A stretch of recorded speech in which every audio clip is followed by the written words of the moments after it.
You walk in here dressed like that and claim you have $1 million sitting in this bank. Prove it or get out. You walk in here dressed like that and claim you have $1 million sitting in this bank? Prove it or get out. The sharp command echoed through the marble-floored lobby. Every eye turned toward me. I stood there, plain white blouse, dark jeans, a single bank card and ID in my hand. No makeup, no jewelry, no bodyguards at my side. To them, I was just another black woman who couldn't possibly have money. And because of that, I was mocked, humiliated, told to leave. But they had no idea of the truth. They didn't know that in just a few minutes, I would be the one deciding the fate of every person who had thrown those contemptuous looks at me. So I stayed quiet. I let them talk. I let them reveal everything hiding behind their polished smiles of customer service. Because I wasn't there just to withdraw cash. I was there to see with my own eyes if the complaints about discrimination in this branch were real. And from that very first moment, I had my answer. Before I share the full story with you, I want to ask, if you had been standing in that lobby, would you have turned away in silence, or would you have spoken up for a stranger? Leave your thoughts in the comments. And if you believe this truth needs to be heard, hit like and subscribe so more people can see it. Now, let me take you back to that morning, when I, the customer they tried to humiliate, made an entire bank branch pay the price. I can still hear her voice, sharp and dripping with contempt, echoing across the marble lobby like a whip. You walk in here dressed like that and claim you have $1 million sitting in this bank? Prove it or get out. The words didn't just cut into the air, they cut into me. Every head in the room snapped in my direction. Strangers stopped mid-step, their eyes darting between me and the branch manager who had just reduced me, with a single sentence, to something less than human. I stood still. My hands didn't tremble. My body didn't flinch. But inside me, a fire ignited, scorching, rising, filling my chest until I could barely breathe. How many times had I lived this before? How many times had people looked at me and decided they already knew what I was worth? A blouse too plain, jeans too ordinary, skin too dark. That was all it took for them to dismiss me as a fraud, a joke, an intruder in their pristine temple of polished marble and glass. The manager didn't stop there. She sneered as if my very presence offended her. The teller beside her locked eyes with me and said loudly enough for the entire lobby to hear, "Scammers dress like that all the time. We'll need to re-verify everything." A ripple of laughter trickled from the back of the line. My fists tightened at my sides. The anger clawed up my throat, begging me to scream, to lash out, to shatter the smugness plastered across their faces. But I didn't. Not yet. Because this wasn't just about me. This was about every person who had ever been humiliated for daring to exist in a place where they weren't supposed to be. This was about every black woman who had been followed through a store, every customer whose ID was inspected twice because their accent sounded different, every account holder who had been told to wait, and wait, and wait, until the message was clear. You don't belong here. But standing there, being reduced to nothing in front of a crowd, I couldn't deny what I felt. Rage. Pure, unfiltered rage. The kind that makes your skin burn and your teeth grind. I wanted to slam my card onto the counter and dare them to check. I wanted to shout, "Look at the account. Look at the balance. Look at who I am." But another voice inside me hissed, "Not yet. Let them dig their own graves." The humiliation was unbearable. A young teller, her blonde hair pulled back tight, her lips curled with disdain, actually snatched my card from my hand, slid it into a drawer, and locked it with a click. Suspicious, she declared, her tone full of triumph. You probably stole it. You need to leave. Sevens. For a moment, I couldn't even see straight. My blood pounded in my ears. My vision blurred. This wasn't just arrogance. This was theft. They had taken my property and, with it, stripped away my dignity in front of everyone watching. A woman near the plants gasped. A man muttered, "Did she really just say that?" But no one moved. No one stopped them. The rage inside me grew teeth. I clenched my jaw so tightly I thought it might crack. I wanted to scream at the top of my lungs, to tell the entire room who I was, to throw the truth in their faces and watch the smugness drain from their eyes. But I didn't. Not yet. Because the longer they spoke, the more the truth about them revealed itself. Their prejudice was on display, raw and unfiltered, and I knew deep down that exposing it mattered more than satisfying my own fury in that moment. Still, the fire in me was relentless. Every second I stood there, I felt like I was suffocating under the weight of their contempt. It wasn't just their words, it was their eyes. Cold, dismissive, mocking. Eyes that said, "We know who you are." Nobody. But they were wrong. Dead wrong. I forced myself to breathe, slow and steady, even as my chest heaved with suppressed fury. They thought they had cornered me, humiliated me, broken me down into nothing. What they didn't realize, what they couldn't possibly imagine, was that in humiliating me, they had sealed their own fate. The manager's voice cut through my thoughts again. "Unless you want to cause trouble, leave. Now." Her words dripped with false authority, but all I could hear was desperation wrapped in arrogance. Inside, my anger hardened into something sharper, something colder. A promise. A vow. They would regret this. Every single one of them who laughed, who sneered, who looked at me like I was dirt under their shoes. They would learn exactly who I was. And when they did, it wouldn't be me who left this place in shame. It would be them. You walk in here dressed like that and claim you have $1 million sitting in this bank?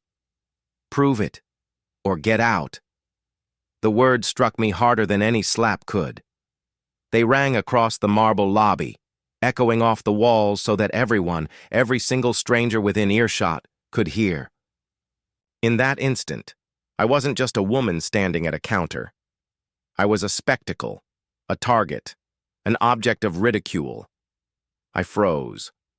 My body wanted to move, step forward, speak up, defend myself. But it didn't. My throat tightened until breathing hurt. My fingers went cold around the bank card in my hand. The laughter, soft at first, rippled through the line behind me, stabbing deeper than the manager's words.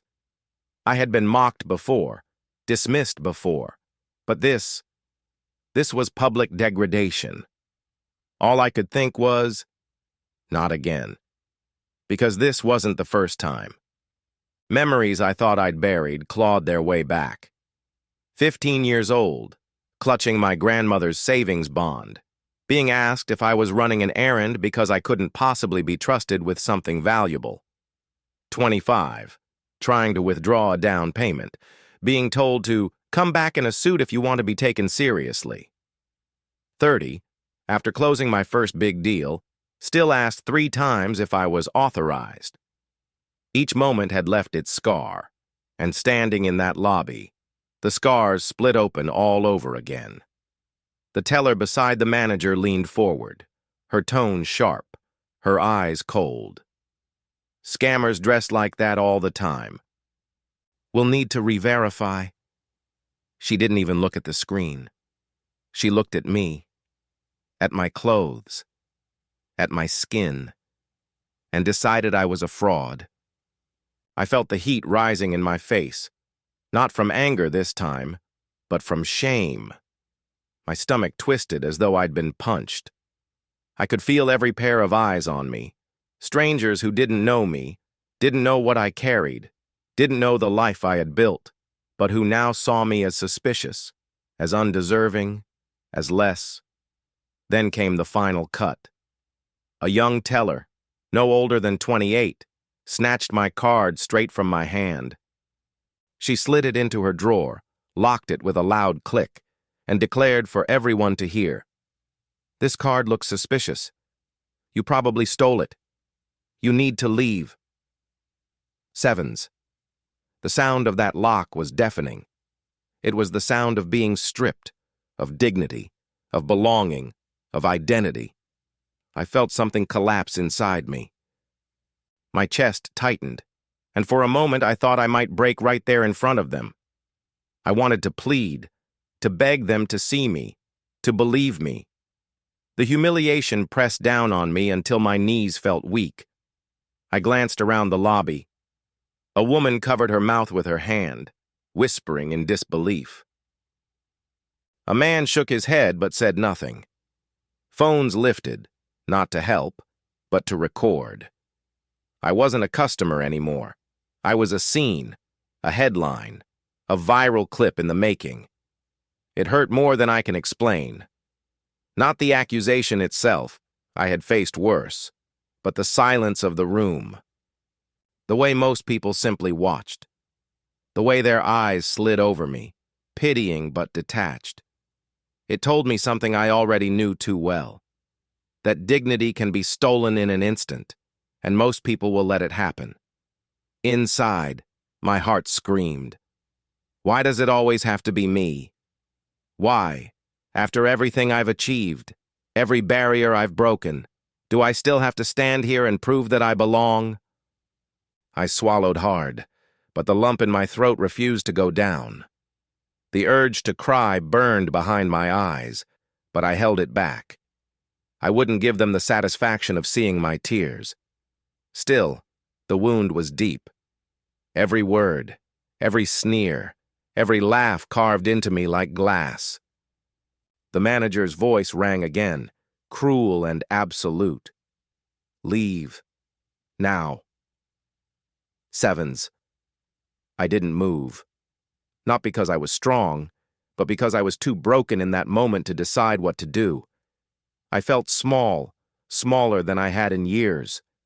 My silence wasn't defiance. It was survival. The truth is, I had walked into that bank expecting hostility. I had heard the complaints, the whispers about discrimination, and I came to see for myself. But knowing it might happen didn't soften the blow when it did. When you are treated as nothing, no amount of preparation shields you from the pain. I stood there, swallowing the humiliation, every nerve raw, every memory of past wounds pressing on me.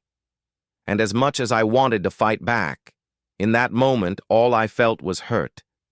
Deep, cutting, unrelenting hurt. I remember the exact moment something shifted inside me. I had been standing there, drowning in humiliation, when the teller snapped the drawer shut on my card as if she were locking away contraband. For a few seconds, I felt crushed, small, voiceless, invisible. But then, like a current running through me, another feeling surged forward. Not anger this time. Not pain. Something different. A sharp, almost blinding clarity. It hit me. This isn't about me alone. I looked around the lobby, really looked, through the fog of shame. I saw the phones raised, recording. I saw the woman near the plants covering her mouth in shock. I saw the man whispering, "Did she really just say that?" I realized I wasn't the only one in the room who knew something wrong was happening. The silence that had wounded me wasn't total, it was hesitation, fear. And fear can be broken. In that instant, I understood. My silence would only feed their power.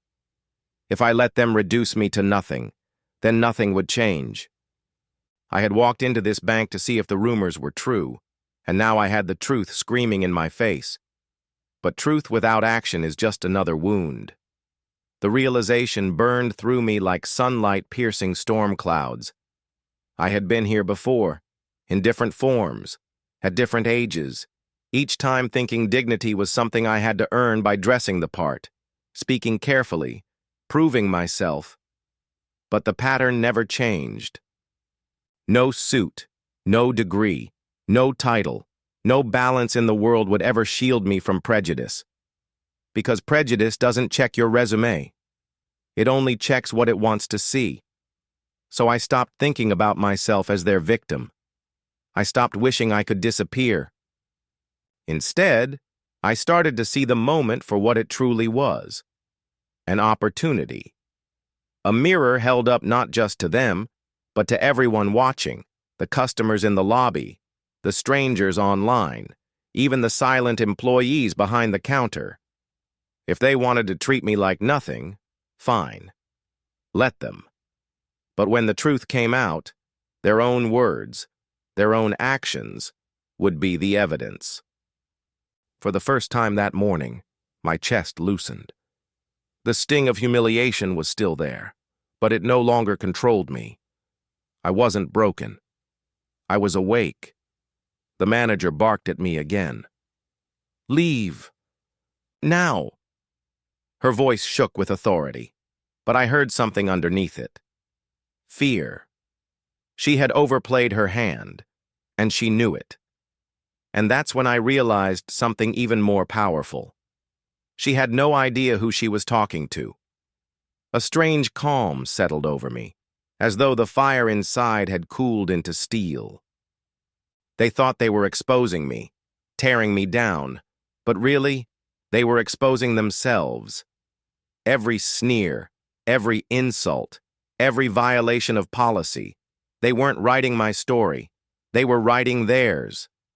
I thought back to my 15-year-old self, my 25-year-old self, all the versions of me who had walked away from moments like this with scars. But this time would be different. I wasn't just a girl with a bond, or a young woman with a loan application, or an ambitious professional begging to be recognized. I was something they couldn't imagine. The one person in this entire building with the authority to hold them accountable. The clarity was staggering. For so long, I had carried the weight of needing to prove myself to people like this. But standing there, I understood. I don't have to prove anything. They do. I lifted my head. I met the eyes of the teller who had called me a thief. I didn't shout. I didn't plead. I simply looked at her, and for the first time she looked away. That tiny flicker of guilt told me everything. I realized then that I wasn't alone. Customers were shifting uneasily, whispering, recording. Even one of the younger tellers, Mia, looked torn, her lips pressed tight as if she wanted to speak but couldn't. The tide was ready to turn. It just needed a push. And I knew I could be that push. That moment of clarity became a vow. I wouldn't let this end like all the other times. Not with me leaving in silence, carrying yet another scar. No. This time, the wound wouldn't be mine to bear. It would be theirs. Because the truth was no longer a burden pressing down on me. It was a weapon in my hands. And I was ready to use it. I knew better than to explode. Rage would only confirm the story they had already written about me, that I was aggressive, unruly, dangerous. They wanted me to shout, to lose control, to hand them a reason to call security. But I wasn't about to play the role they'd scripted. Instead, I chose my weapon. Composure. Composure sharpens words into blades and silence into strategy. The teller who had locked my card leaned forward again, smirking as if she had won. "You need to leave, ma'am. Right now." Her voice was firm, but I could hear the edge of triumph, the satisfaction of thinking she'd stripped me of power. What she didn't realize was that she'd just handed me the perfect evidence. I tilted my head slightly and said, very calmly, "Would you like to repeat that louder?" "For the camera?" "Sevens." Her smirk faltered. She glanced toward the crowd. Phones were raised. Half the lobby was recording now. That was the beauty of arrogance. It blinds people until they don't notice the world watching. I turned my body slightly so my voice would carry. "You've taken my card without justification. You've called me a thief in front of witnesses. You've refused to verify my account. And you're ordering me out without cause. Is that your final decision?" Sevens. The room went still. The manager stiffened, arms crossed, but I could see the twitch at the corner of her mouth. She wasn't used to being challenged with precision. She was used to fear, compliance, silence. "Security is on the way," she snapped, but her voice was thinner now. I almost laughed, not out of humor, but out of clarity. There was no security in this branch. I knew that already. Her threat was a bluff, another weapon of intimidation, and I had just exposed it to everyone listening. My mind worked quickly. Years of experience negotiating deals, reading contracts, dismantling false narratives, it all clicked into place. I wasn't here to argue feelings. I was here to state facts, to lay out the case like a prosecutor in open court. I lifted my phone and dialed without breaking eye contact. "Lena," I said when my assistant answered, "activate the internal system. Record everything. Log every word, every face, every action." Sevens. Her response came crisp through the speaker. "System live. Audio and visual are streaming. Say the word." Sevens.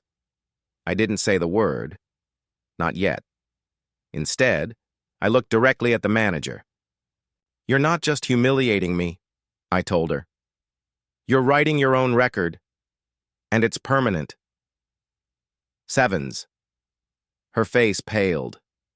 That was the moment I shifted the balance. No shouting, no threats. Just the quiet unveiling of truth. Everything you say, everything you do, will outlive this moment. The power wasn't hers anymore. It was mine, and it was multiplied by every phone in that lobby. I stepped aside slightly so I was no longer cornered at the counter but standing in open view of the entire room. "Ladies and gentlemen," I said, projecting my voice just enough, "you've all witnessed what has happened here. My card was seized without justification. I was accused of theft without evidence. I was ordered to leave without even a glance at the system. If this is how they treat one customer, imagine how many others have been silenced without a crowd to watch." Sevens. Whispers rose into murmurs. Someone near the exit said, "She's right." Another voice, louder this time, added, "This isn't the first time." Sevens. I could feel the shift. It wasn't just me against them anymore. It was me, with the weight of witnesses, against a crumbling wall of arrogance. The manager tried to recover. "Don't listen to her. She's trying to manipulate you." Sevens. I smiled faintly. "No. I don't need to manipulate anyone. I only need to stand here and let you keep talking." Sevens. Every word out of her mouth became another nail in her coffin. Every denial, every threat, every flash of condescension. It was all being documented. I didn't need to fight fire with fire. I just needed to hand her the matches and let her set herself ablaze. For years, I had carried the weight of proving myself. In that moment, I realized I didn't need to prove anything. They were proving everything for me. All I had to do was stay calm, stay sharp, and let their prejudice speak louder than my anger ever could. And that was my counter-strike. Not a raised fist, not a raised voice, but the steady revelation that I wasn't the one on trial here. They were. The air inside that lobby grew heavier with every second, but I was done carrying it quietly. I had given them every chance to back down, every opening to correct themselves, and still they doubled down. I could feel my own restraint thinning like a stretched wire about to snap. So I stepped forward. Ryan, the teller who had put his hand on me, tried to block my way. His grip had been firm earlier, almost bruising, but now it was hesitant. I stared at his hand until he pulled it back, as if my gaze burned hotter than his courage. Then I turned toward the manager, Pamela, who stood at the center of it all like a self-appointed queen on a crumbling throne. "You've called me a fraud," I said, my voice sharp enough to slice through the murmurs of the crowd. "You've accused me of theft. You've taken my property. You've humiliated me in front of witnesses.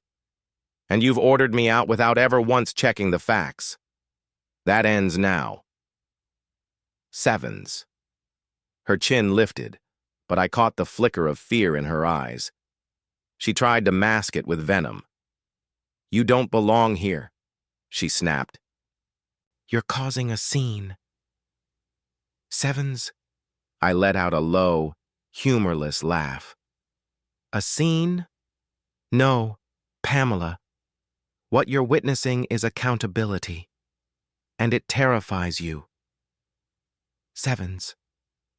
The crowd stirred. Phones raised higher. I took another step closer, until the polished counter between us felt more like a barrier shielding her from me than me from her. "Look around," I told her, gesturing at the lobby full of customers. "They've seen everything. Every insult, every violation of protocol, every ounce of contempt dripping from your voice. You think I'm the problem? No, you are. And you've just revealed it to the world." "Sevens." She tried to interrupt, but I cut her off, my voice rising, steady and commanding. "Don't speak. You've done enough damage with your words already. Instead, listen, for once in your career, to the truth you've been burying." Sevens. Her mouth shut.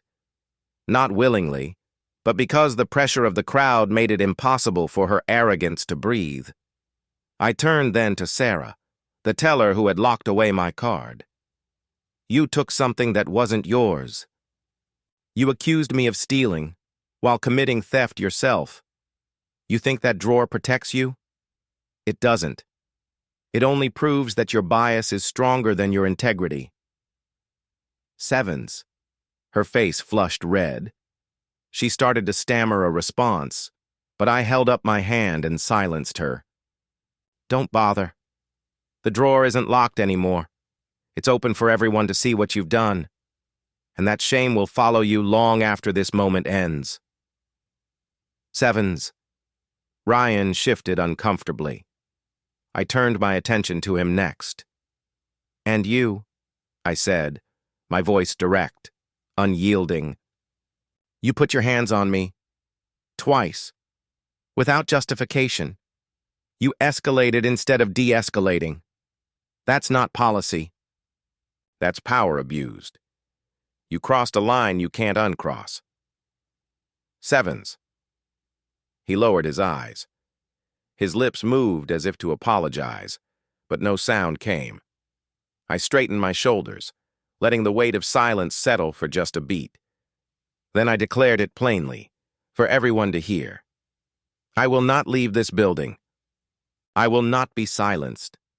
And I will not allow this branch to continue its culture of arrogance and discrimination. Not today. Not ever again."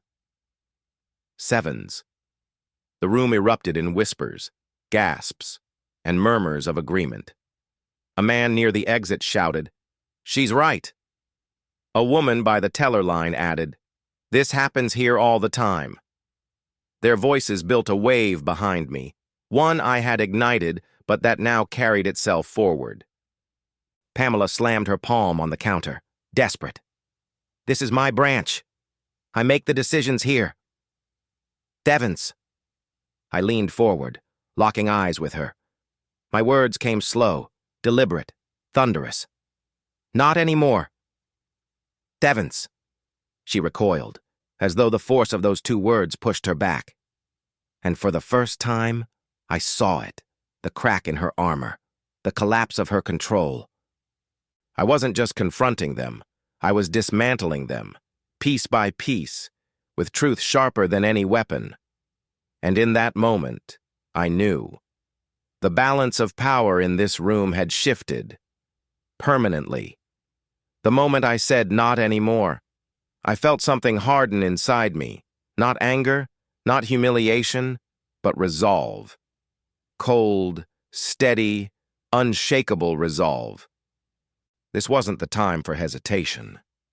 This was the moment to act, to draw the line so deeply into the marble floor beneath my feet that no one could ever pretend not to see it again. I straightened my back, lifted my chin, and spoke with a clarity that left no room for doubt. You had every opportunity to correct yourselves. You chose arrogance. You chose humiliation. And now I choose consequence. Sevens. Pamela's face drained of color. You can't do anything. You're just... Sevens.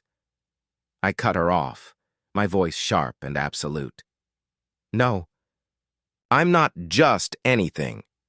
I am the customer you tried to humiliate, the woman you tried to erase, and the voice you can no longer silence.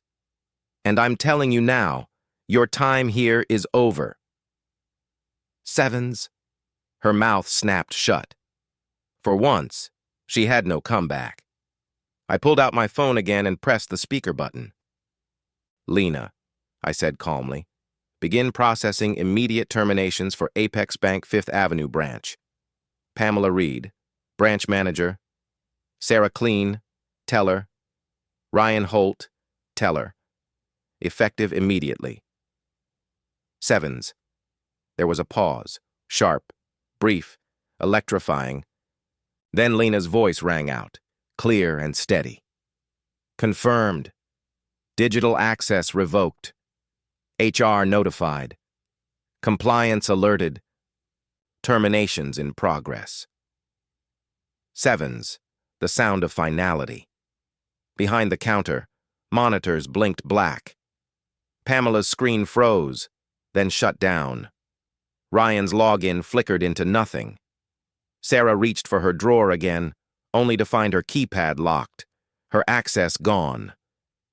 The looks on their faces, shock, disbelief, horror, were etched into the silence that fell like a hammer. I let them stand there in that silence. Let the crowd absorb the sight of arrogance collapsing in real time. Then I spoke again, every word firm, deliberate, undeniable. You thought you could strip me of dignity.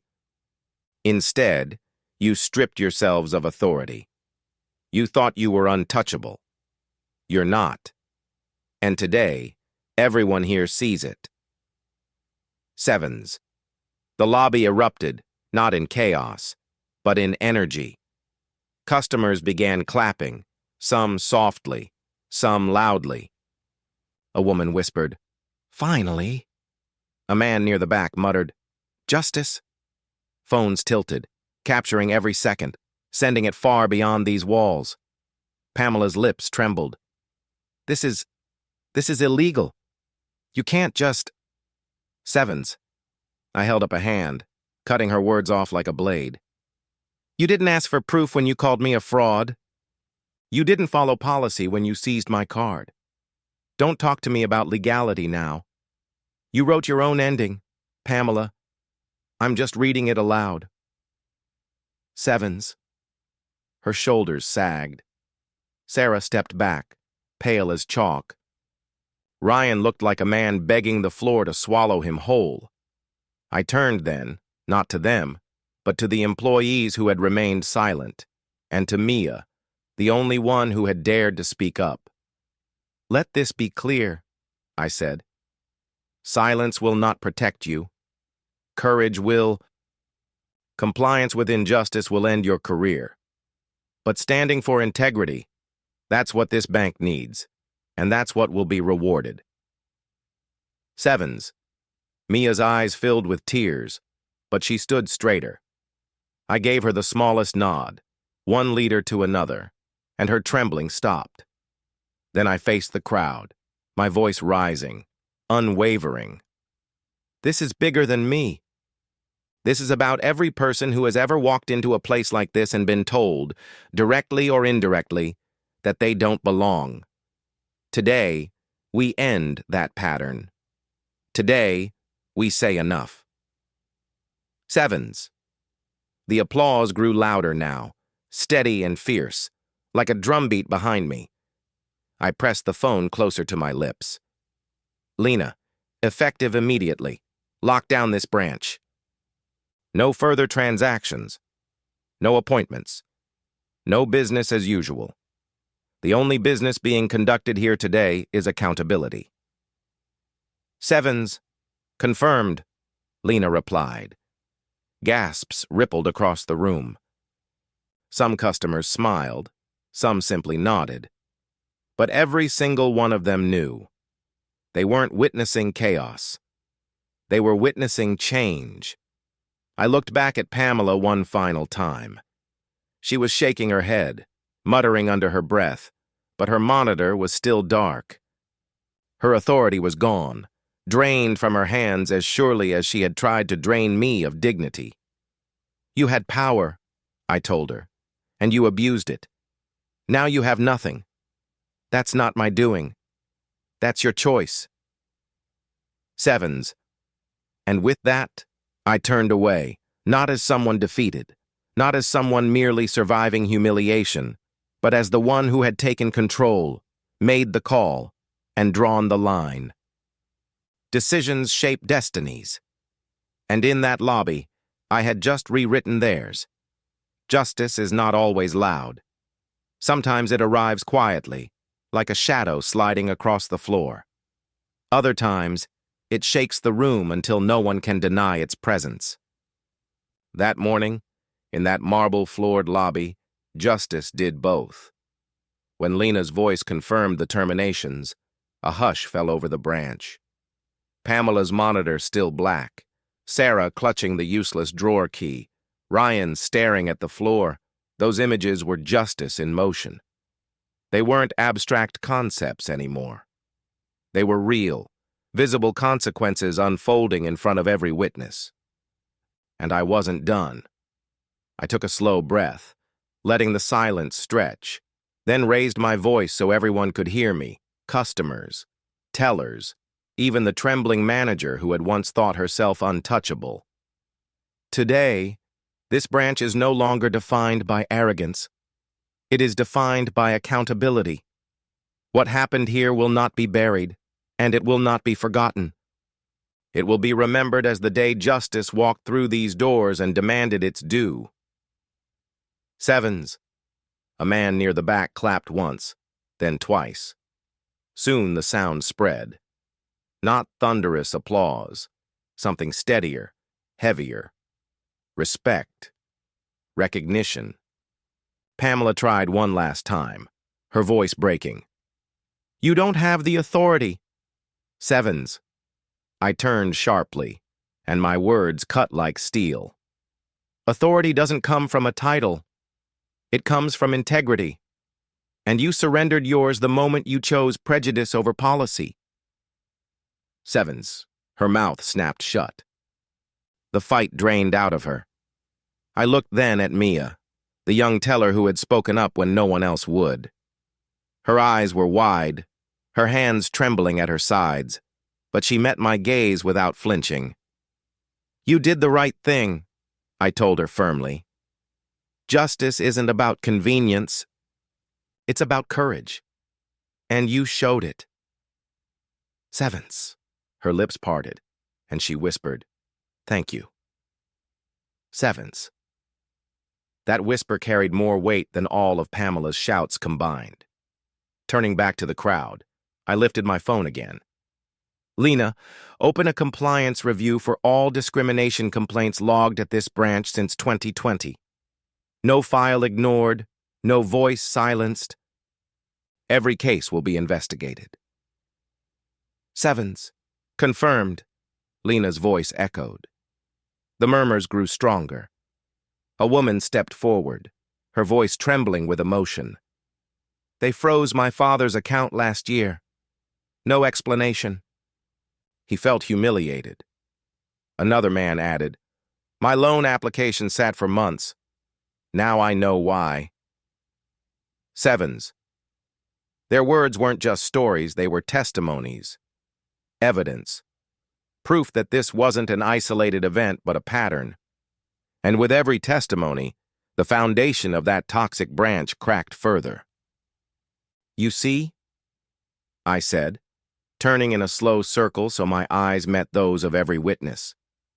Justice isn't about one person. It's about all of us. It's about shining a light on what's been hidden, so the truth can no longer be ignored. What happened to me today has happened to others, and it stops here. It stops now. Sevens. A man near the door raised his phone high. The whole world's watching this, he called out. I nodded. Good. Let them watch. Let them see what accountability looks like. Not in a courtroom, not in a press release, but in real time. This is justice unfolding, and it belongs to everyone. Sevens. I could feel the atmosphere transform. Fear had left the room. In its place stood something stronger. Dignity. A collective dignity, shared among strangers who had just witnessed the same wound and the same reckoning. I took one final step toward Pamela. Her shoulders sagged. Her eyes darted toward the exit, but there was nowhere left to run. You wanted me gone, I told her quietly, power thrumming beneath every syllable. But justice doesn't walk out the door. It walks in. And today, it's standing right here. Sevens. The words hung in the air like a verdict. Then I turned back to the customers, my voice steady, resolute. If you have ever been silenced, disrespected, profiled, or dismissed in these walls, know this. You are not invisible. You are not voiceless. You are not alone. And from this day forward, you will never be treated as less in this bank again. Sevens. For the first time all morning, I felt the fire inside me cool, not into weakness, but into something steadier. Justice. The kind that doesn't vanish when the cameras stop rolling. The kind that rebuilds from the ashes of arrogance. I placed my card back into my wallet, not as a customer who had been shamed, but as a woman who had delivered justice where it was long overdue. And I knew, deep down, this was only the beginning. When I finally stepped out of that branch, the autumn air hit my face like a cleansing tide. For the first time that morning, I could breathe fully. Not the shallow, guarded breaths of someone bracing against humiliation, but the deep, unbroken rhythm of someone who had survived a storm and come out whole on the other side. Inside, the echoes of confrontation still lingered. Pamela's shouts, Sarah's accusations, Ryan's grip on my arm. But out here, the noise was gone. All that remained was clarity. A quiet certainty that something had ended, and something entirely new had begun. I walked down the stone steps slowly, deliberately, feeling each step as if I were shedding a weight I had carried for decades. The weight of proving myself. The weight of being underestimated, second-guessed, profiled, dismissed. I had carried that burden into boardrooms, into banks, into airports, into restaurants, everywhere. But now, I set it down. Because in that lobby, I had proven something not to them, but to myself. That no matter how loudly prejudice speaks, dignity speaks louder. That I don't have to shrink or harden into rage to survive. That I can stand, steady and unshaken, and let truth do the work. It felt like rebirth. I thought back to my younger self, the teenager who held her grandmother's savings bond and walked away in shame. The 25-year-old who rented a suit just to be taken seriously at a bank counter. The 30-year-old who smiled politely through veiled suspicion even after closing million-dollar deals. For years, those versions of me had bent under the weight of injustice, thinking silence was survival. But as I inhaled that crisp air, I realized those versions of me hadn't failed. They had prepared me. Every cut, every scar, every moment of humiliation had led me here, to this morning, to this victory. And now, I carried them not as wounds but as proof of resilience, proof of endurance, proof of a dignity that no one could erase. People passed me on the sidewalk, unaware of what had just happened inside those glass doors. Some smiled politely, some hurried by, but I didn't need their recognition. The serenity came from within. I knew who I was. I knew what I had done. And I knew what came next. This wasn't the end of a story. It was the beginning of a new one. Justice delivered in one branch would ripple outward, forcing reform across the company, across the industry, maybe even beyond. The video recordings would spread, yes, but the deeper change would come from within. New policies, new training, new accountability. And at the heart of it all, one truth would remain unshaken. Dignity is not negotiable. For the first time in a long time, I felt light. Not because the fight was over, it never truly is, but because I no longer carried the fight alone. The customers who had stood with me, the phones raised, the voices that rose in protest, they reminded me that even in the face of silence, allies exist. Courage exists. Humanity exists. I reached the corner and paused, looking back at the building. The sun caught the glass, reflecting the city skyline like a mirror. A place that had tried to strip me of dignity had, instead, become the place where I reclaimed it fully. And in that reflection, I didn't see the humiliated woman they had tried to paint me as. I saw a leader, a survivor, a woman reborn. The serenity settled deep in my bones. It wasn't fragile. It wasn't fleeting. It was strong, rooted, unshakable.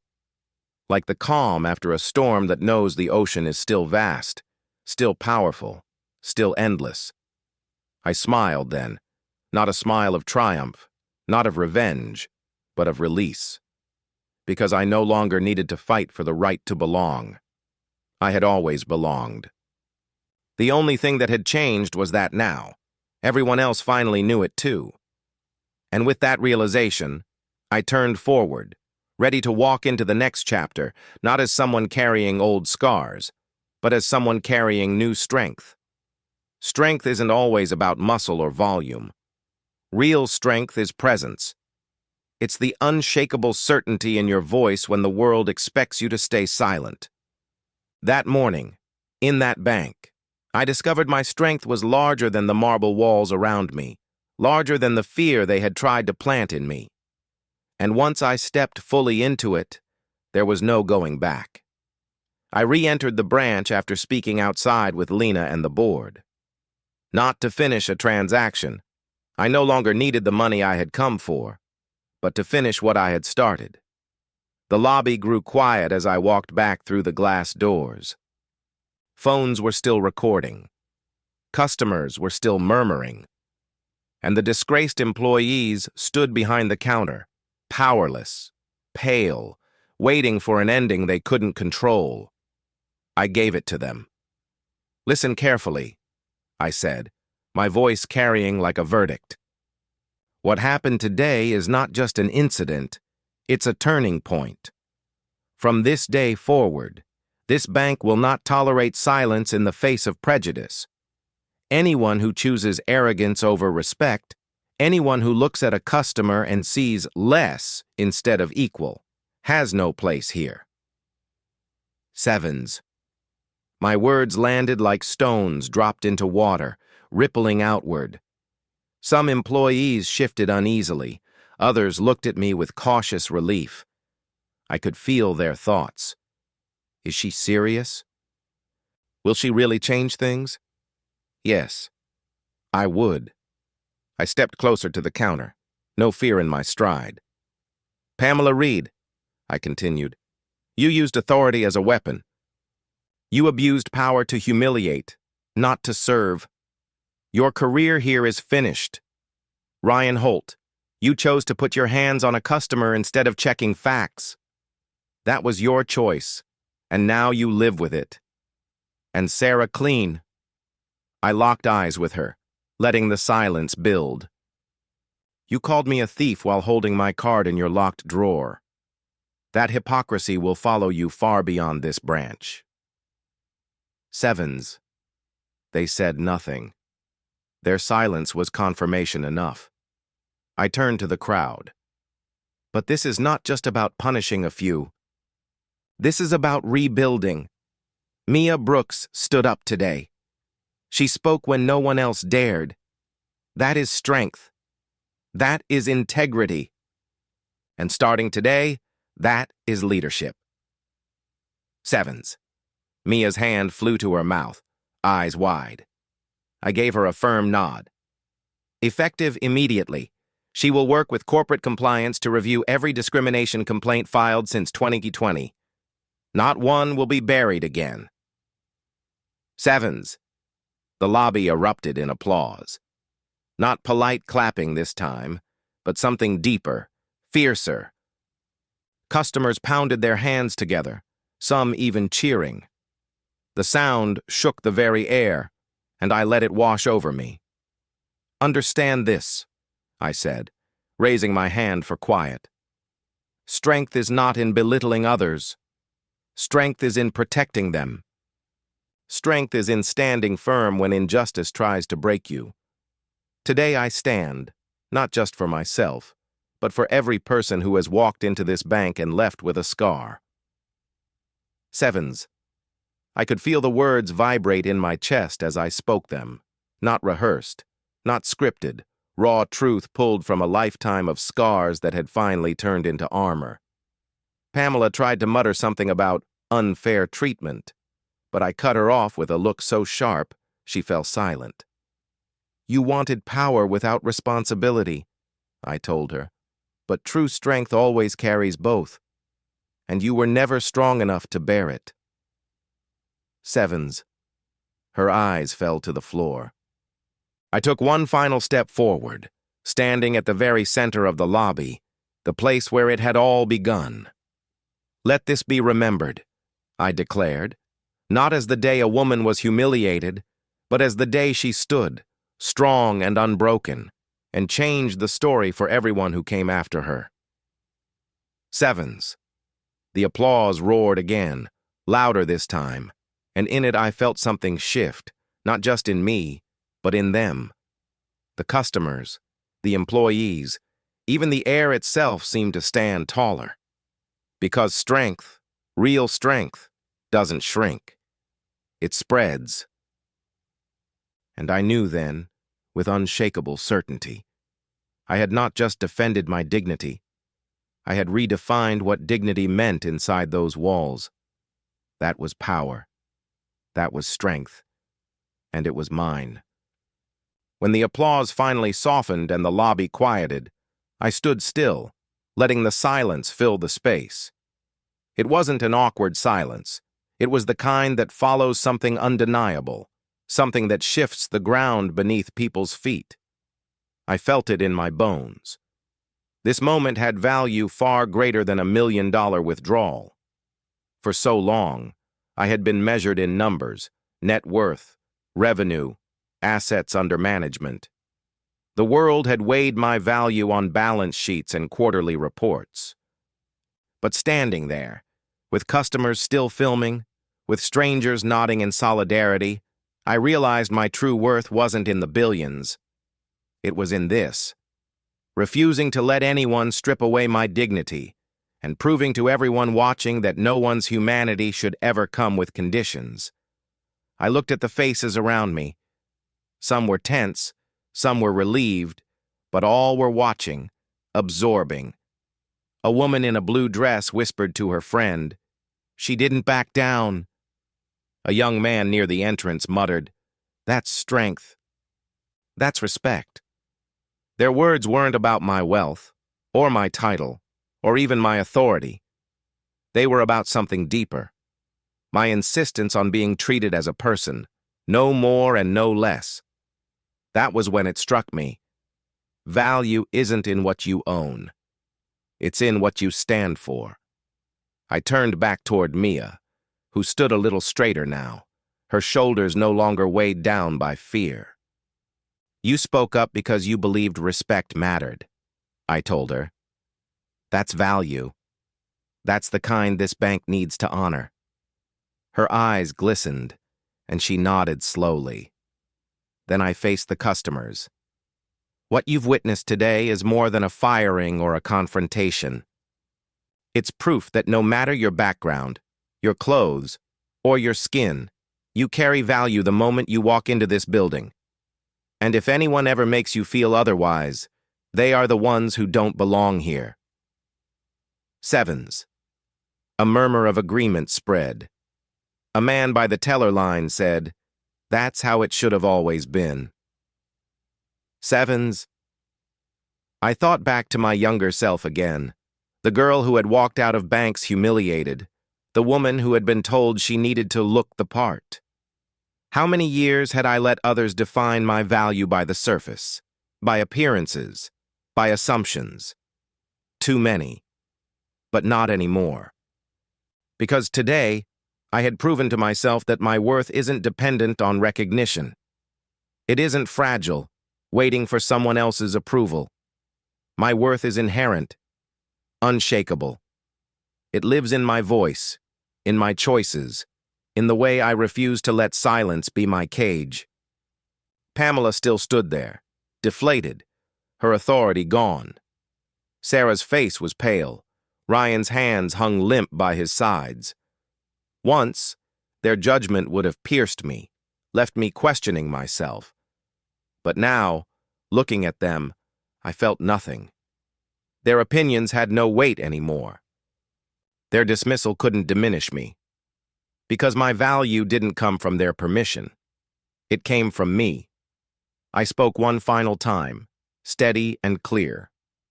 "Remember this day, not because of who I am, but because of what it proves. Your value does not decrease because someone fails to see it. And their failure says more about them than it ever will about you." Sevens. The words left my mouth and seemed to settle over the room like a shield, something protective, something lasting. I slipped my card back into my wallet, not out of triumph, but with calm certainty.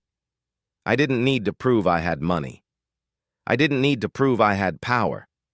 I had already proven something far more important, that no one could strip me of worth that was mine from the beginning. As I walked toward the doors again, customers stepped aside, not out of fear, but out of respect. Phones lowered, but the energy didn't fade. It stayed in the air, a reminder that everyone who had witnessed this now carried a piece of the lesson with them. Value isn't granted. It's inherent. And it deserves to be honored. The glass doors swung open, and the city air met me once more. But this time, it felt different. I wasn't leaving the bank as a target of humiliation. I was leaving as a woman who had claimed her worth, and in doing so, reminded others of their own. That was value, and it was priceless. When I look back on that morning now, I don't think of the marble lobby or the cold stares or even the humiliation. I think of the turning point, The moment I stopped seeing myself as a victim of their prejudice and chose instead to become the author of their consequences. That choice changed everything. I walked into that branch for answers, and I walked out with clarity. The lesson was sharp, undeniable. Dignity is not something given. It is not conditional. It is not granted by uniforms or titles or balance sheets. Dignity is inherent, and the moment we stop defending it, we surrender the most valuable thing we will ever own. For years, I let silence chip away at me. I told myself that if I worked harder, dressed sharper, spoke softer, I could escape the weight of judgment. But the truth is, prejudice doesn't dissolve when you accommodate it. It only grows. That day in the bank taught me that silence doesn't buy peace. It only sells your worth at a discount. I refuse to sell mine ever again. I also learned that strength doesn't always roar. Sometimes it looks like stillness. Sometimes it looks like composure when the world expects you to break. Sometimes it's simply the decision to stand, not for recognition, but because the ground you're standing on matters too much to abandon. That morning, I stood. And because I did, others found their voices too, the customers who raised their phones, the man who shouted, "She's right," the young teller who broke through her fear to defend me. Justice isn't a solo act. It is collective. But it always begins with one person willing to draw the line. The line I drew that day wasn't just for me. It was for every person who has ever been dismissed, profiled, or humiliated for daring to step into spaces where others thought they didn't belong. My determination is simple and unshakable. Never again will I let prejudice dictate my presence. Never again will I let arrogance masquerade as authority. And never again will I let silence do the speaking for me. So the lesson I carry, the one I hope others carry too, is this. Your worth is not negotiable. Not in a bank lobby. Not in a boardroom.